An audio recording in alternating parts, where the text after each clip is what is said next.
Bonjour à tous, c'est Kevin pour la chaîne Yamashita France. Aujourd'hui, je vous emmène avec moi à la pêche sur l'eau.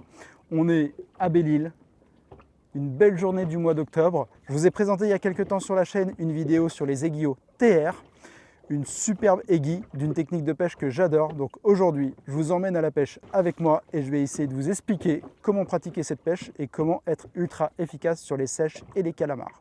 Donc où est-ce qu'on va pêcher en tip run?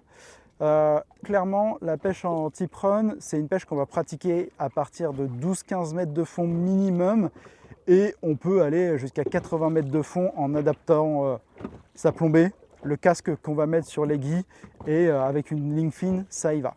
Donc là, aujourd'hui, on est en fin de marée montante. Il est 16 h, la lumière elle va bientôt commencer à descendre, donc normalement les calamars vont monter un petit peu plus proche de la surface et se rapprocher de la côte d'ici 1 ou 2 heures. Là en revanche, avec la lumière que nous avons et une eau super claire, je vais essayer de chercher des calamars dans une vingtaine de mètres de fond. Avant de rentrer dans les détails sur la canne, la tresse, les bas de ligne et autres, on va se mettre en pêche assez rapidement. Donc pour rappel, les aiguillots TR pour type run, elles sont spécialement faites pour pêcher en bateau. Donc elles sont déjà casquées. Là j'ai une 3,5 qui fait 27 grammes et on a aussi le modèle 3 qui va faire 21 grammes. La taille, on va l'adapter en fonction de la saison et de la taille des céphalopodes, mais aussi on va l'adapter en fonction de la dérive qu'on va avoir. Le plus important quand on pêche en tip run, c'est d'avoir sa ligne à 45 degrés. Ce n'est pas une pêche en verticale, alors sauf si on est dans 80 mètres de fond, mais en règle générale, c'est une pêche qui va se faire en diagonale, donc à 45 degrés pour pouvoir bien faire nager son aiguille et aussi pour pouvoir animer facilement. Donc là, pour commencer, j'ai 0,7 nœuds de dérive. Je vous ai dit, on est en fin de montant, 20 mètres de fond, j'ai une belle lumière et de l'eau claire, donc je vais attaquer avec une aiguille qui a une base Kimura, donc une base UV qui réagit aux ultraviolets et qui se voit vraiment bien en pleine journée quand l'eau est claire et qu'il y a du soleil. On va commencer par ça, et si je n'ai pas de réaction, je vais tout simplement ajuster. Alors, on vient la monter de manière classique, tac, c'est mis sur l'agrafe, parce que là, il n'y a pas le choix, il faut mettre une agrafe. La côte est là, je dérive presque en direction de la côte. Alors, étant droitier, je vais préférer pêcher de ce côté-là par rapport à la dérive et après je vais ajuster, je vais vous expliquer pourquoi. J'ai pas mis très long de fluorocarbone parce qu'il n'y a pas besoin, clairement. J'ai mis un petit mètre, on peut mettre 80 cm à 1 mètre, ça évite de faire rentrer le nœud de raccord dans les anneaux parce que les cannes tip run ont des tout petits anneaux et on veut éviter les bêtises. Première chose à faire, c'est écarter à 7 à 15 mètres, suivant la dérive. Et là, je vais contrôler ma descente. Une tip run, ça descend beaucoup plus vite qu'une aiguillot classique. Là, j'ai un casque en 27 grammes, donc un lest en avant de 27 grammes. C'est une fusée, ça va descendre très très vite vers le fond. Mais je contrôle ma descente parce qu'on n'est jamais à l'abri d'avoir un calamar qui l'intercepte au passage ou qui soit plus énervé que les autres et qui monte la prendre. Je contrôle parce que si j'arrive au fond et que je laisse traîner, j'ai toujours un risque de m'accrocher, c'est pas le but. Hop, ça déroule plus, je pense que je suis au fond, je viens prendre ma tension, et là, ça va se passer en animation qu'on appelle des jerks. Donc, jerk, ça va être un coup de canne en opposition, avec un tour de manivelle à chaque fois. Et la pêche en tip run, on va faire toujours 3 à 10 jerks. 1, 2, 3, 4, 5. J'ai fait ça, j'attends. Et maintenant, tout se passe à ce moment-là. Je vais venir surveiller le sion de ma canne. Si je prends une touche, les touches arrivent toujours dans les 3 à 5 premières secondes. C'est très très rare qu'il faille attendre beaucoup plus. Et là, j'ai attendu, j'ai pas pris de touche, je repars. Hop, j'ai refait 5 ou 6 animations. Je surveille le sion. Pas pris de touche et je recommence. Le but, c'est de faire jerker le leurre, de l'envoyer de gauche à droite et de remonter dans la couche d'eau afin de trouver où se situent les calamars. Là, il ne s'est rien passé, et bien je peux retourner vers le fond. Hop, je suis au fond, je reprends la tension, j'attends au cas où il y a eu quelque chose qui suit, et je reprends mes animations. Tac, pause. Oh, j'ai pris une touche et je l'ai raté.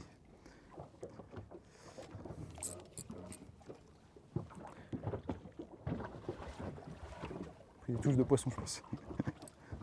Ah non. Ah, en regardant les cossondeurs sur la pause, je me le suis fait attraper. Je pense que c'est un tout petit calamar. Hop. On va le laisser cracher un peu d'eau. Ah, allez, vite-toi, vite-toi. Allez. Voilà. Bon, bah, c'était la première descente au fond. Alors, le premier lancé exactement, parce que j'étais descendu une fois. Je suis remonté de 7-8 mètres et ensuite je suis redescendu une deuxième fois. Et là, je pense qu'il m'a pris à 8 mètres de la surface parce que j'avais déjà fait 3 séries d'animation. J'allais justement remonter pour lancer avant de faire ma pause. Donc on peut le voir, un petit calamar. Hop. Il l'a bien attrapé. Alors c'est une grosse proie pour lui là pour le coup. La taille, tac.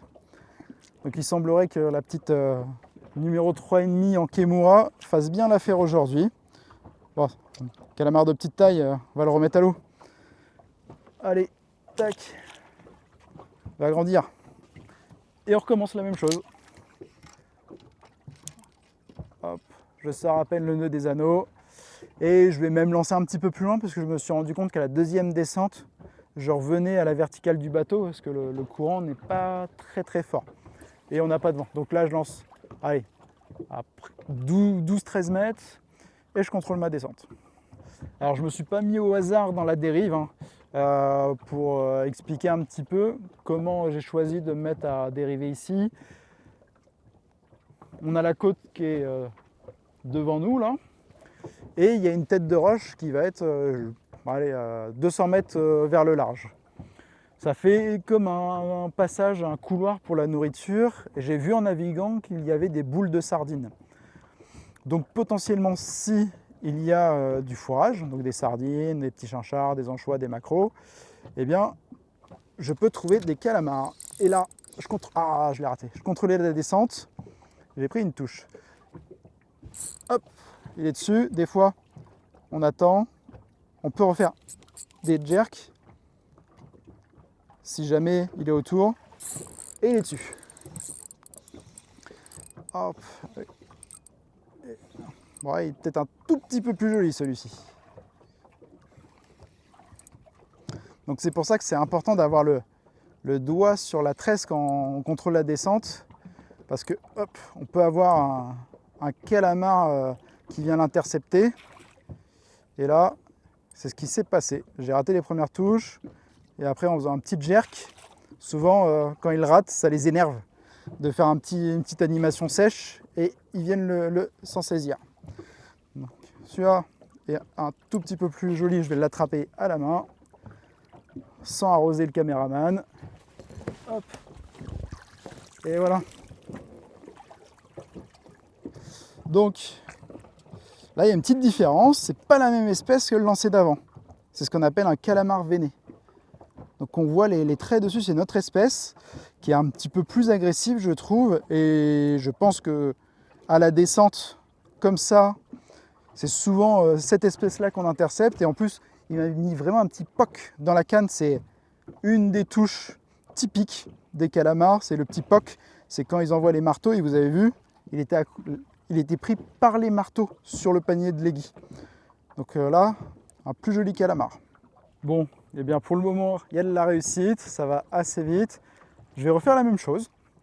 Si je continue de prendre des touches comme ça, et bien il n'y a pas de secret. Je vais prendre le même pattern et puis je vais m'amuser. Et si jamais, avec le changement de luminosité qui va arriver, je vois que les touches se calment, eh bien je vais adapter la couleur, mais pour le moment, ça a l'air de plutôt bien se passer. Donc j'écarte bien mon montage.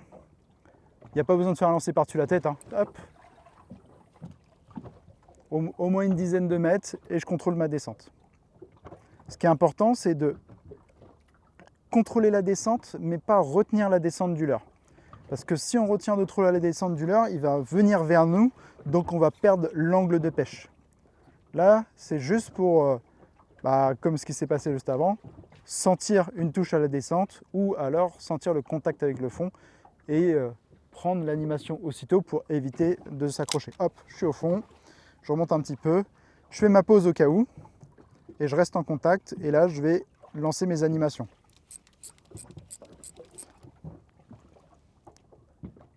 Donc j'ai quand même l'impression qu'ils sont assez hauts dans la couche d'eau, donc je vais rapidement remonter de 5-6 mètres.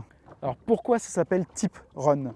C'est parce que tip en anglais ça veut dire le sion de la canne, l'extrémité, et c'est une pêche qui demande à avoir un contrôle visuel en permanence sur l'action de la pointe de la canne parce que ça va vous permettre de détecter les touches. Par moment, on va avoir une touche assez nette, ça va faire un toc comme une touche de poisson. C'est ce que j'ai eu au calamar précédent. Il a envoyé ses marteaux et ça m'a fait un toc dans la canne. Mais par moment, on a le sion de la canne qui est un petit peu tendu et un calamar ou une sèche va se saisir du leurre et on va avoir une compression supplémentaire dans la canne. Donc on voit le sion fléchir. Et là, on envoie un ferrage. À d'autres moments, le calamar ou la sèche vont attraper l'aiguille et lâcher la tension parce qu'ils vont porter le leurre comme s'ils portaient une proie. Et là, on va voir la canne se redresser. Quand on a la canne qui se redresse alors qu'on est en train d'animer son leurre en pleine eau, évidemment, ça veut dire que quelque chose s'est saisi du leurre. Et donc là, pareil, on envoie un ferrage. Parce qu'il faut planter les paniers. Vous avez vu, les calamars, les sèches, ils attrapent sur le côté. Et si on ne ferre pas, on va les remonter un peu et après, hop, ils vont relâcher le leurre. Donc on les perd à arriver au bateau ou pendant la remontée. Alors que si on ferre, crac, on fait glisser le panier et puis là, on les assure. Pour parler un petit peu du sujet de la tresse, donc le but, c'est de fendre l'eau, de descendre le plus vite possible sans avoir trop de ventre dans la tresse dû au courant, à la dérive. Donc tip run, je vais utiliser une tresse en PE 0,6. PE 0,6, c'est amplement suffisant. On ne va pas utiliser des grosses plombées, ça va permettre de descendre vite, de garder une bonne tension dans la ligne sans que la tresse soit portée par les mouvements d'eau et nous fasse perdre en contrôle. Hop, je suis au fond. Si jamais vous pêchez dans des zones vraiment accidentées ou alors des endroits avec pas mal de courant et que vous avez peur de vous tanker dans les herbiers, dans les laminaires ou s'il y a beaucoup de cailloux, vous pouvez passer en 0,8. Mais franchement, aller au-delà du 0,8 pour pêcher en tip run, ça va nécessiter une plombée vraiment importante et le leurre va perdre énormément en qualité de nage. Quant au bas de ligne, on est sur du 12 livres. Ça correspond à un 30 centièmes. Aucun intérêt de mettre plus fin parce que justement, vu que de temps en temps on rentre en contact avec le fond, il faut quand même avoir un petit peu de puissance pour extraire son aiguille du fond si jamais elle s'est tankée. Et ensuite, il faut bien avoir en tête que plus vous mettez gros, et bien plus il y a de prise au courant. Donc plus il faudra plomber et plus ça va être compliqué de sentir ce que vous faites. Bon, là le fond il est pas mal remonté. J'ai pris des touches mais qui n'étaient pas non plus aussi qualitatives que sur le début de la dérive. Et bien tout simplement je vais venir replacer le bateau et reprendre ma dérive. Je viens de replacer la dérive, pas exactement au même endroit. Je l'ai décalé d'une cinquantaine de mètres vers l'est de la première dérive. Je vais voir si je ne trouve pas un peu plus de calamars sur celle-ci. Si jamais il ne se passe rien sur celle-ci, eh bien je vais retourner sur la première parce qu'il y en avait à l'échosondeur. Là, je vois quelques échos, ça ressemble à des sèches, mais pour le moment, je vais essayer d'attraper des calamars. Alors, pour contrôler précisément la descente de son aiguille, on lève la canne, mais pas au-delà des 10 heures. Donc vraiment, on évite d'aller chercher la verticale. Et quand c'est en haut, on pose la tresse sur le doigt et on vient descendre la canne pour accompagner la descente. Hop, et on relâche. Et on fait ça ainsi de suite. On évite vraiment d'aller au-delà de cet angle, au-delà de, on va dire, 10 heures. Parce que si vous allez trop haut, vous risquez tout simplement de créer une boucle de tresse sur le haut du sion de la canne. Et évidemment, ce sont des cannes très souples, très tactiles, très sensibles. Donc si on fait une boucle et que derrière, on vient prendre contact avec le fond, on prend une touche où il se passe quelque chose, eh bien on peut endommager sa canne sans le vouloir.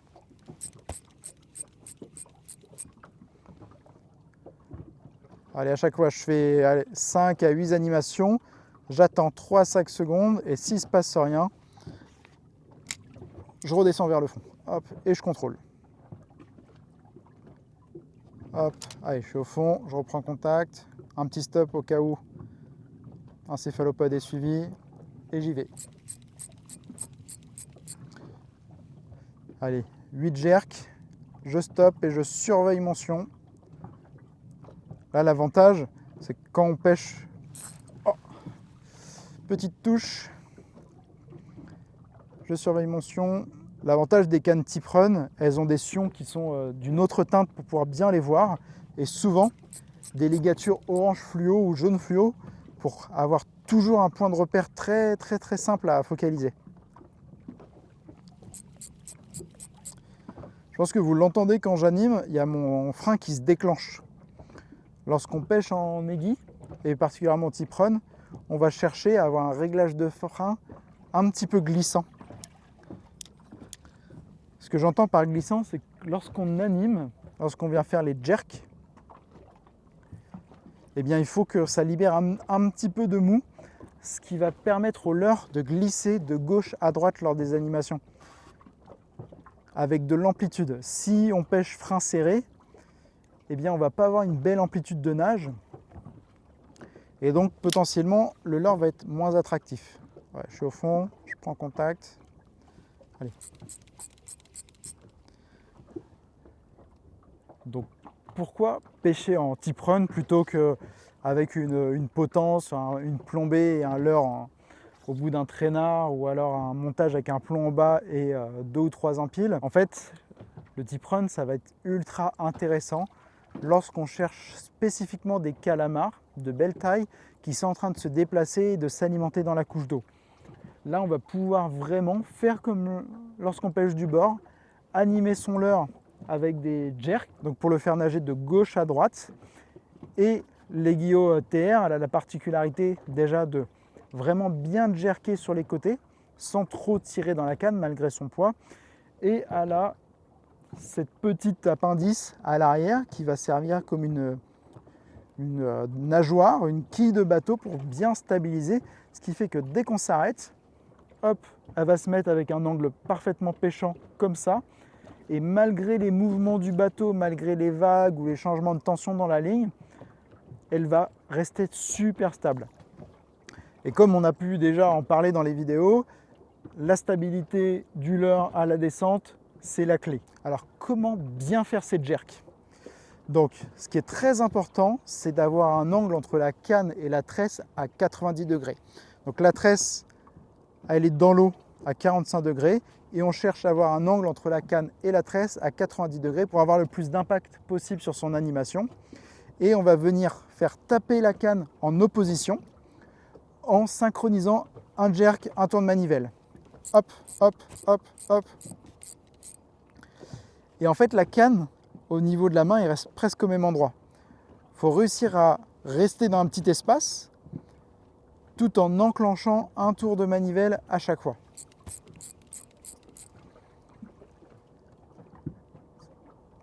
Toute l'action va se passer au niveau du poignet. Il n'y a pas besoin d'envoyer l'avant-bras, l'épaule avec, parce que déjà ça va être fatigant et c'est moins efficace.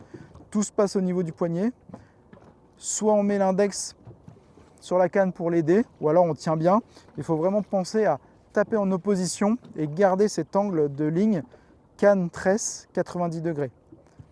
Si vous êtes comme ça, eh ben, les animations vont avoir beaucoup moins d'impact. Vous allez juste la faire secouer. Et si vous êtes comme ça, bah pareil, ça va avoir beaucoup moins d'impact. Et si vous jerkez avec un angle fermé comme ça, donc à moins de 45 degrés, vous risquez tout simplement d'abîmer votre canne parce que la canne, vous allez faire refermer sa pointe sur elle. Et là, bah, il va y avoir un petit problème. Bon, j'ai pris quelques petites touches ratées. Je vois des calamars à l'échosondeur, mais c'est pas la réussite escomptée. Donc je vais opérer un changement de couleur dans un premier temps. Hop, je vais partir sur une base Kemura aussi, mais avec un corps un peu moins transparent, qui est un peu plus violet. Là, on a 22 mètres de fond. À partir de cette profondeur-là, il y a des jours, lorsque les sèches ou les calamars sont dans les 2-3 premiers mètres en partant du fond, cette base-là fonctionne super bien. De plus, je vois que par rapport à la première dérive, j'ai pas mal de sédiments qui sont en suspension à la surface, donc peut-être que la pénétration de la lumière n'est pas optimale. Alors, je vais opérer un changement de coloris et puis on va bien voir si c'était ça. Si je prends pas trop, si j'ai pas plus de réussite, je vais peut-être changer de secteur, voir si je trouve de l'activité un peu plus intéressante ailleurs. Allez, première descente avec cette couleur-là. On a 21,50 m maintenant. J'ai bien écarté du bateau parce que je suis à 0,3-0,4 nœuds de dérive. C'est bientôt l'étale de pleine mer. Et puis là, je vais aller jusqu'à la remontée de plateau. Et s'il ne se passe rien, j'ai deux options. Soit j'essaye d'ajuster un petit peu ma taille ou mes couleurs pour trouver un pattern qui fonctionnerait mieux. Parce que peut-être qu'il y a beaucoup de petits calamars, comme le premier que j'ai attrapé. Donc il m'a sûrement donné un mauvais signal d'attraper mon leurre aussitôt, hein, alors qu'il faisait sa taille. Donc j'insiste avec cette taille-là, mais peut-être qu'il y a beaucoup de petits calamars. Et donc, si je veux m'amuser et prendre plein de touches, il va falloir que je m'adapte à la taille des petits calamars, c'est-à-dire diminuer la taille de mon aiguille. Allez, je suis au fond, je prends contact et puis j'envoie mes animations.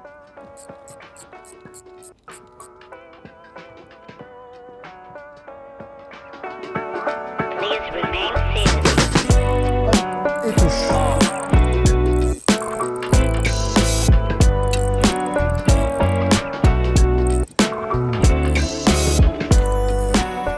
Bon, eh bien, il y a peut-être quelque chose qui va bien en ajustant la couleur parce que première descente, premier contact avec le fond, eh bien, c'est un joli calamar que voilà.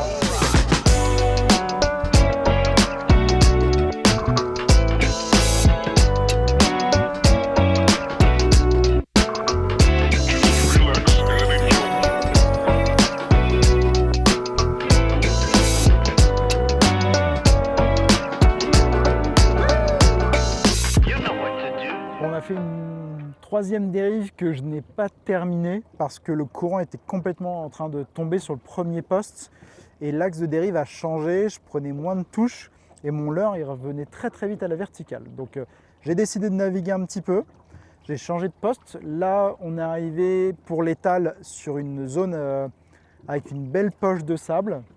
Il y a 16 mètres de fond, la dérive c'est l'étale, hein. Il y a juste un petit peu de vent qui vient de l'ouest. On est à 0,2 nœuds.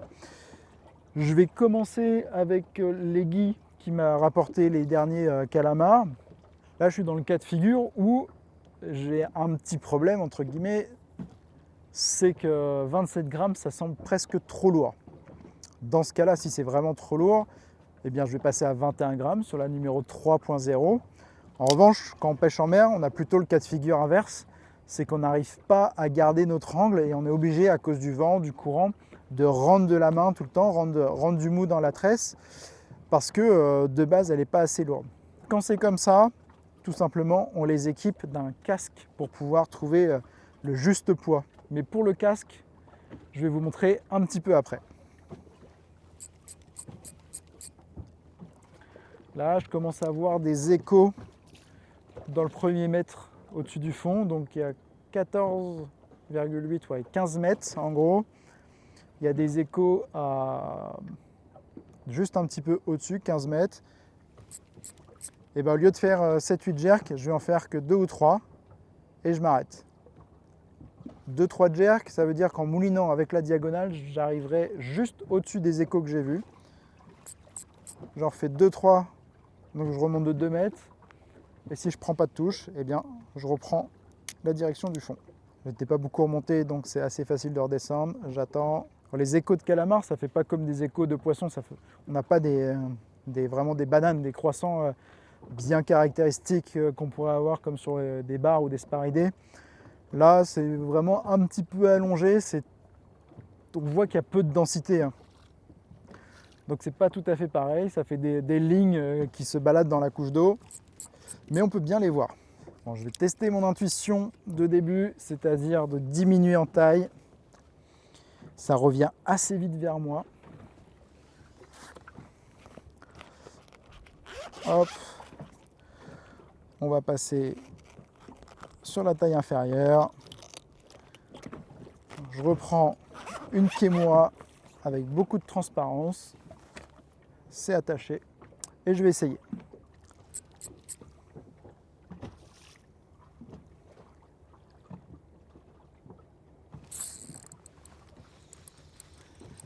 Voilà, j'ai pris un coup de marteau. Là.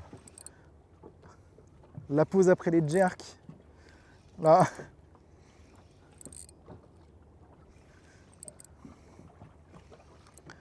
Là, pour le coup, celui-ci, j'ai le droit à une vraie touche de tentacule. Yes. Ah, c'est ça. Pris par le marteau. Typique de la touche dans la canne. Toc. C'est toujours le marteau.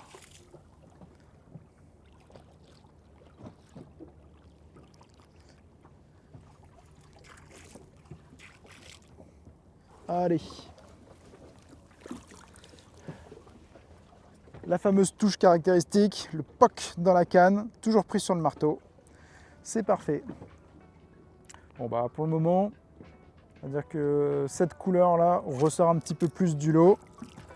J'en ai pris un sur une base plus sombre, qui tire sur le violet. Là, un Kimura bien transparent. Ça a l'air d'être vraiment ce qui leur plaît pour le moment.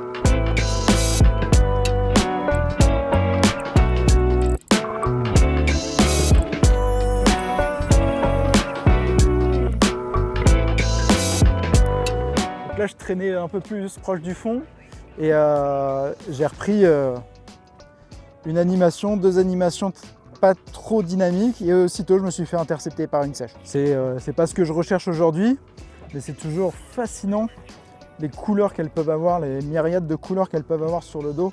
Moi, ça m'a toujours fasciné. Hop, elle est bien piquée, vu que je l'ai ferrée. Elle pouvait pas se défaire celle-ci. Un vrai caméléon. Allez, un petit nuage d'encre pour partir. Everything's gonna be alright.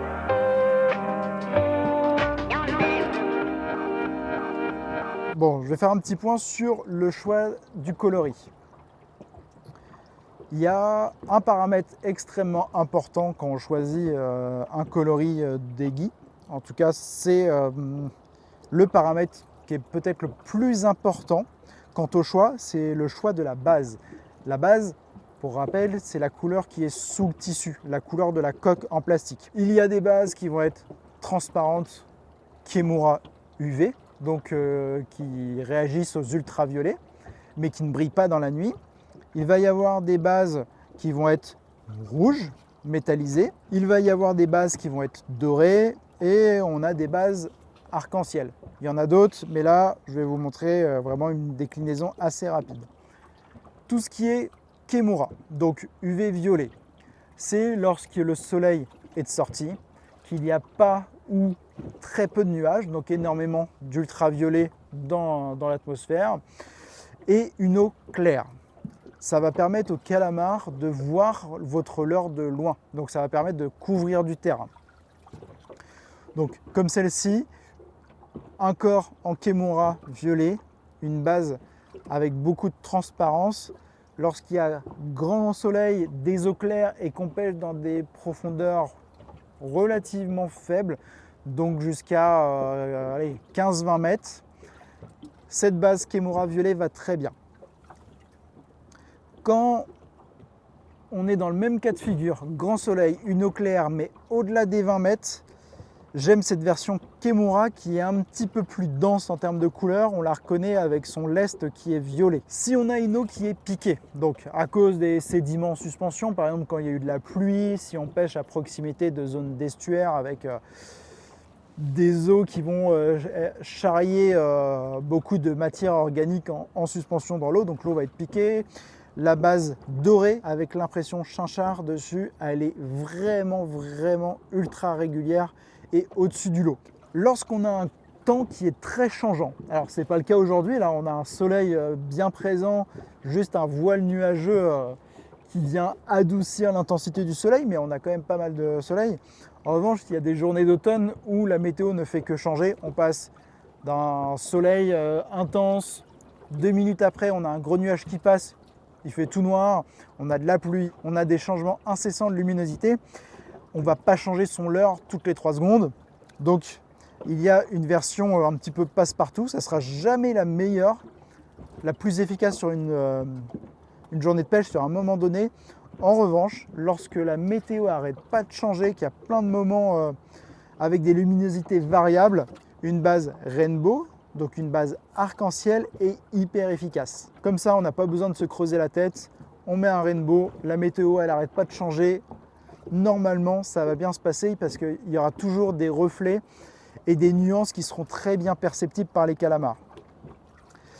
Et lorsque le soleil se couche, lorsque la luminosité est en train de tomber, donc là, le coucher de soleil à l'automne, il peut durer un petit peu de temps. On a des super lumières rouges, oranges, fuchsia, rosé, suivant la couverture nuageuse et suivant la brume qu'il y a. Là, on va avoir un petit peu moins d'ultraviolets autour de nous et puis d'ultraviolets qui vont traverser la couche d'eau. En revanche, on va avoir des tons bien chauds. Donc cette base violette, lorsque le soleil se couche avec le lest rouge, est vraiment au-dessus du lot. Au-delà des 30 mètres, c'est sur cette base violette avec le lest rouge que j'ai les meilleurs résultats. Le poste d'avant, j'ai pris quelques calamars et une sèche, mais la dérive s'était totalement arrêtée due au moment de marée. Là, les calamars, ce sont des prédateurs. Donc, ils vont chasser dans des zones qui leur apportent de la nourriture. Donc, j'essaye de trouver une zone de passage, un endroit où il y a un petit peu plus de courant, où la marée s'est déjà installée ou alors où il y a du résiduel, donc une fin de courant de montant. Là, pour le coup, j'ai l'impression qu'il reste un petit peu d'inertie à la marée montante et que ça ne s'est pas encore inversé, en tout cas ici. Donc je vais caler le bateau à la suite d'une pointe, là, dans un passage d'eau, et je vais essayer de profiter de ce petit mouvement d'eau. Je pense qu'il y a des passages encore de nourriture dedans. Donc j'imagine qu'il y a des prédateurs qui s'y sont positionnés. Alors je vais voir ça, je vais caler le bateau et puis après j'ajusterai en fonction. Donc là je cherche un angle de bateau qui me permette d'avoir le bon angle de pêche après à 45 degrés avec la bonne animation dans la canne. Le courant semble aller par là. Donc je place l'arrière de bateau dans ce sens-là et je pense que je vais pouvoir bien animer, bien jerker mes leurres.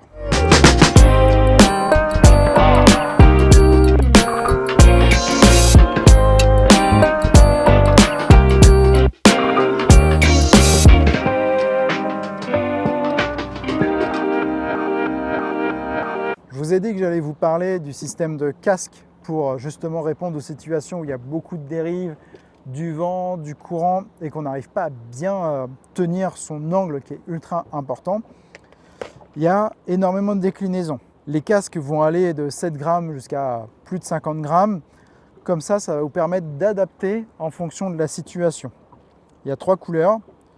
Une base orange UV, une base violette avec quelques paillettes dedans et une base glow, donc qui va briller dans la nuit. L'idée, comme j'ai dit, donc c'est vraiment de trouver le bon équilibre de casque pour avoir son angle de pêche. Ne surchargez surtout pas, parce que plus vous êtes chargé, plus ça sera difficile à faire nager et plus vous risquez aussi de vous accrocher au fond quand vous prenez le premier contact. Pour installer un casque, c'est extrêmement simple. Là, je vais prendre un petit casque de 10 grammes. On vient prendre son aiguille. Là, je vais venir installer mon casque. On voit que l'œillet vient prendre place ici. Et on a un petit décroché sur le nez qui va servir à mettre l'élastique. Donc, je mets l'élastique, le doigt pour sécuriser, sinon ça part en lance-pierre. Et c'est bloqué sous le sabot. Évidemment, si on vient à perdre les élastiques, on peut les avoir séparément. Là, on se retrouve avec la boucle qui est dans le renfoncement. Donc, j'ai juste à venir y installer mon agrafe. Alors là, ça va. J'ai pas les doigts trop mouillés. Il fait relativement doux aujourd'hui Mais l'hiver, quand le bateau bouge, on a les doigts un petit peu humides, qu'il y a du vent, qu'il fait froid, c'est toujours une grosse galère pour réussir à mettre son agrafe, surtout si on a les ongles un peu courts. Donc, je vous conseille de passer sur les agrafes TR, donc TR Snap. Elles ont un tout petit angle et non une boucle ou un crochet qui revient sur lui. Ce qui va permettre de faire comme un passe-fil et d'aller directement dedans. Je l'ai enfilé très simplement parce que quand vous avez la boucle de l'agrafe, là il faut trouver le bon sens, repasser et tout. Rentrer, ça va, ressortir, c'est une catastrophe. Et on n'a plus qu'à venir bloquer la petite agrafe. Ça se fait en 2 secondes. Si vous pêchez régulièrement avec des casques, que ce soit sur des aiguilles TR, des Surge, des Live ou autres, clairement, pensez au TR Snap, ça va vous faire gagner un temps fou et éviter de vous arracher les cheveux. Bon, la lumière, elle commence vraiment à descendre. Alors, il y a encore du soleil, mais il est à moins de 10 degrés au-dessus de la ligne d'horizon, ce qui veut dire que sous l'eau, c'est de moins en moins lumineux. Donc, je passe sur une base opaque, violette, et normalement, c'est ce qui va être le plus cohérent, c'est ce que les calamars vont mieux voir à cette heure-là. On va voir si cela fonctionne en adaptant la couleur à la luminosité. Et puis je vais essayer de prendre un ou deux derniers calamars avant de faire la conclusion de cette vidéo. Bon, je vais profiter des derniers moments de pêche de la journée avant de rentrer au port. Le but de la vidéo ici, c'était pas d'attraper 50 000 calamars. Hein. Enfin, j'exagère un peu, mais c'était pas de vous montrer beaucoup de calamars. C'était de vous présenter la technique en action de pêche. Il y a un point que j'ai pas abordé. Bon, vous l'avez vu à l'image, c'est le ferrage. Donc, pour rappel, il y a 3 touches possibles quand on pêche en tip run. La première, c'est la touche qui va ressembler à la touche d'un poisson. C'est le coup de marteau. Je l'ai eu 2-3 fois là sur cette fin d'après-midi où on a vraiment le calamar qui envoie son marteau pour saisir, il tape dessus. Un ferrage réflexe, ça permet de le planter. Ça, c'est la touche où on sent dans le poignet, ça ressemble à une touche de poisson. Ensuite, vraiment, ce qui est caractéristique des pêches tip run, c'est on fait son animation, on a, dû au poids de l'aiguille, on a un tout petit peu de compression dans la canne. Donc, seconde touche possible, on va avoir le sion de la canne qui va se tendre un petit peu plus. Là, on va faire un ferrage. Et troisième possibilité, on a le sion qui va se remettre parfaitement dans l'axe de la canne. J'ai pris une toute petite touche là. Je pense que c'était un calamar qui faisait la taille de l'aiguille. Hop, il est revenu. Ou c'est son grand frère. Donc là, j'ai pris un coup de marteau. Alors j'ai ferré en vous expliquant un petit peu l'histoire. La troisième option, la troisième touche caractéristique des pêches tip run, c'est lorsque le sion revient en place. Justement, le calamar vient se saisir de l'aiguille et donc il retire la charge. En gros, il va la porter. Donc le sion revient en place et là, on envoie un ferrage. Le ferrage, lorsqu'on pêche les céphalopodes, bon voilà, il y a eu la démonstration en direct. C'est un ferrage qui est ample, mais pas sec. Il faut envoyer de la puissance, mais si vous faites juste un petit à-coup, en fait, vous faites sauter le leurre dans les tentacules et vous ne piquez presque jamais au calamar. En revanche, si vous envoyez vraiment un ferrage avec de l'amplitude, je ne dis pas de poser la canne derrière les épaules, hein, mais un ferrage avec de l'amplitude, normalement, s'il a les marteaux sur le tissu, donc sur le dos, sur les flancs de votre aiguille, cette longueur fait que vous attrapez les marteaux au passage et vous les piquez toujours. Et là, comme on peut le voir, j'ai pris un toc, donc ça veut dire que c'est une touche de marteau, et j'ai les 2 marteaux qui sont dans le panier. Il n'a pas attrapé le panier, il a attrapé le corps de l'aiguille, et mon ferrage ample avec un peu de puissance a permis d'attraper justement le calamar par les paniers. Alors, voilà, là c'est ultra caractéristique de la touche et du ferrage. Le calamar, il a envoyé ses 2 marteaux dessus pour s'en saisir, pour l'emmener dans ses tentacules, mais je ne lui ai pas donné le temps de l'apporter jusqu'à son bec. J'ai envoyé le ferrage et là, j'ai croché les 2 marteaux. Vous avez vu, malgré un ferrage appuyé, le réglage de frein et surtout la douceur de la canne spécialement faite pour pêcher en tip run a fait que je n'ai pas arraché les marteaux. On dit souvent qu'il ne faut pas ferrer quand on pêche les sèches et les calamars. C'est une bêtise. Si on ferre bien, on ne les décroche pas. Par contre, évidemment, si le matériel n'est pas adapté, vous pêchez avec une canne à barre un peu forte ou une canne à soutenir, et bien là, à chaque ferrage, vous remontez juste un morceau de marteau. Donc voilà un joli calamar pour finir la session de pêche. Les super couleurs avec le coucher du soleil. Je vois qu'il y en a encore quelques-uns à l'éco-sondeur. Je vais profiter, il me reste un petit quart d'heure de pêche avant de devoir rentrer à la maison. Voilà, les petits calamars bretons. Là on est sur un calamar commun, il n'y a pas les veines dessus. Allez, on va voir s'il y a encore ces grands frères dans l'eau.